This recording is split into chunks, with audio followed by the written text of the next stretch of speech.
ये प्रश्न है क्वेश्चन नंबर 4। ज्ञात करो कि 1 से 500 के मध्य उन पूर्णांकों का योग जो 2 और 5 से विभाज्य है। ये माइनस एक कुछ भी नहीं है, ये 1 से 500 के मध्य उन पूर्णांकों का योग जो 2 और 5 से दोनों से विभाज्य है। इसका मतलब ये है कि हमको वो संख्या लेनी है जो 2 और 5 दोनों से विभाज्य हो। ऐसी संख्या कौन सी होंगी? 10, 20, 30, 40, 50, 60 और ऐसे 500 तक जो भी संख्या आएंगी वो हमको लेना है। तो देखते हैं। तो देखो वो संख्या जो 10, जैसे 10, 20, 30 है ना, और ये 40, 50, ये संख्या ऐसी हैं जो 2 से भी विभाज्य हैं और 5 से भी विभाज्य। यहाँ पे आखिरी में 500 से पहले 490 और 480। इसमें बच्चों हम 500 को सम्मिलित नहीं कर रहे हैं क्योंकि 500 उन्होंने बीच में लिखा है ना, तो 1 और 500 के बीच में, इसलिए हम 500 सम्मिलित नहीं कर रहे हैं। तो हमारी जो समांतर श्रेणी बनेगी वो 10, 20, 30 और मैं 490 तक ले रहा हूँ। पुस्तक में ये प्रश्न भी नहीं दिख रहा है मुझे कहीं। तो अब अपने को इसका योग निकालना है। तो योग ये समांतर श्रेणी में इसका योग निकालना है। तो इसका प्रथम पद कितना है? 10। सारवंत कितना है? 20 माइनस 10 बराबर 10। अब अंतिम पद एनवा पद, जिसे हम एल भी बोलेंगे, ये कितना है? 490। हमको क्या नहीं मालूम? हमको एन नहीं मालूम। तो पहले हमको एन निकालना पड़ेगा। यहाँ से लेकर यहाँ तक कितने पद हैं?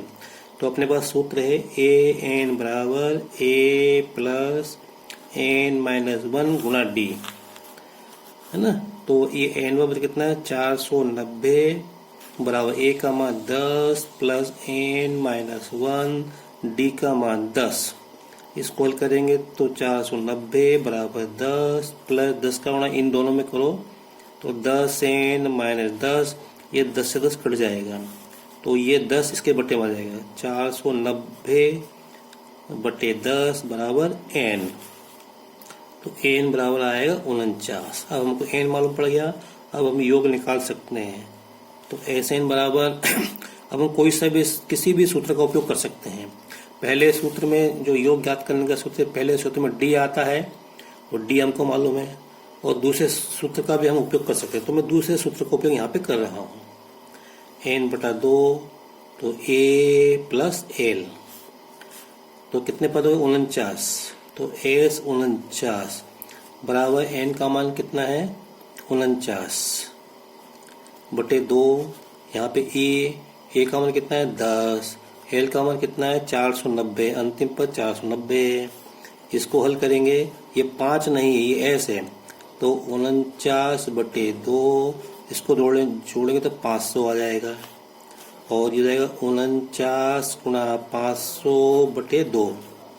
तो ये 49 गुणा 250। अब इसका अपन गुणा करते हैं तो 0 आएगा यहाँ पे, और 25 नंबर 225 की 5 हासिल है 22, 25 100 और 22 122।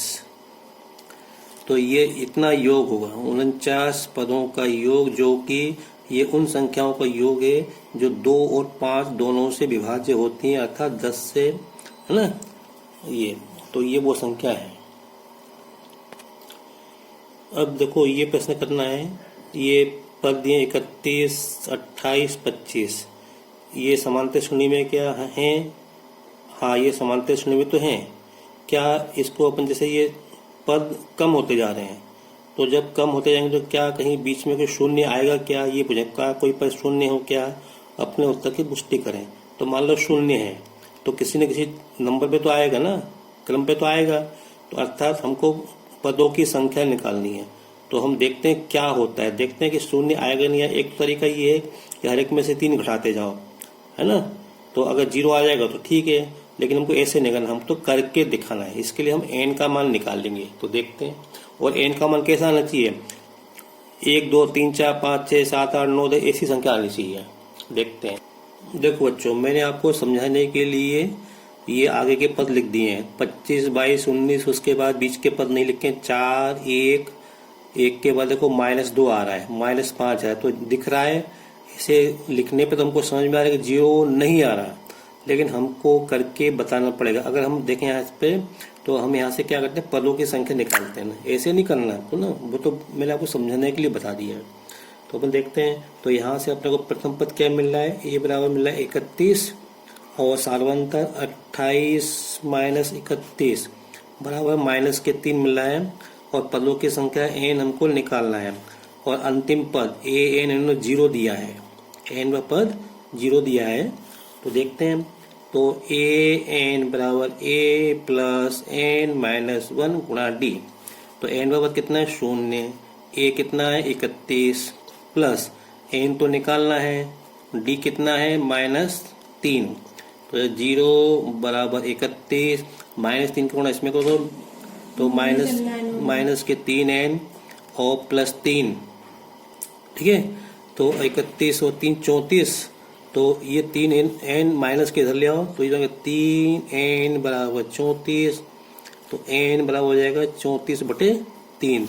आप देख रहे हो कि 34 में 3 का भाग नहीं जाएगा, तो n कोई पूर्ण संख्या नहीं है, n पूर्ण संख्या नहीं है। पूर्ण समझते हो ना, n पूर्ण संख्या नहीं है, मतलब n का मान क्या आना चाहिए, जैसे 11, n का मान 11, 12, 13, ये संख्या नहीं है, क्योंकि दशमलव में आएगी, पूर्ण संख्या नहीं है। अतः 0 इस श्रेणी का कोई सदस्य नहीं, अतः 0 इस समांतर श्रेणी का कोई पद नहीं है।